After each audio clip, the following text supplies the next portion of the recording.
हाँ साहब, आपको ग्राउंड ऑफ अरेस्ट दिए थे जब आपको अरेस्ट किया गया था? जी दे दिए।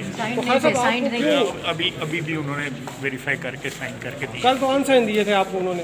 हाँ, कल आपको अनसाइन दिए थे ग्राउंड ऑफ अरेस्ट होते। जी।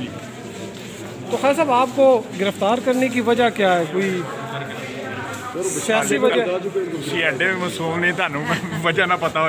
कल मरियम नवाज साहबा ने कहा था कि आपने चूँकि ये इनकार किया था कि आप नवाज शरीफ जो हैं उनको नहीं छोड़ेंगे, इस वजह से नवाज शरीफ की वफादारी के ऊपर जो है वो अव्वल से लेके आखिर तक जो है ना, हर बंदे को इनकार ही इनकार है। बशीर मेमन साहब को इमरान खान साहब ने कहा था कि आपको क्यों नहीं अरेस्ट कर रहे, तो आपके ख्याल में कि हुकूमत या इमरान खान साहब ने वो जी 100% इसमें इमरान खान के अलावा और किसी का मोटिव नहीं।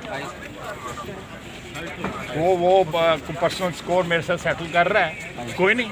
आपने केस भी किया हुआ था उनके ऊपर, एक आपका एक केस भी चल रहा था उनके साथ। बड़े केस चलेंगे इंशाल्लाह। नैब का कानून अब इसी तरह ही रहेगा।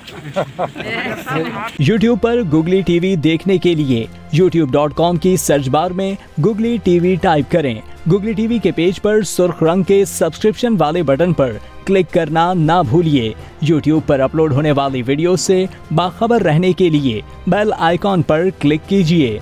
आपको हर नई आने वाली वीडियो के बारे में नोटिफिकेशन मौसूल हो जाएगा।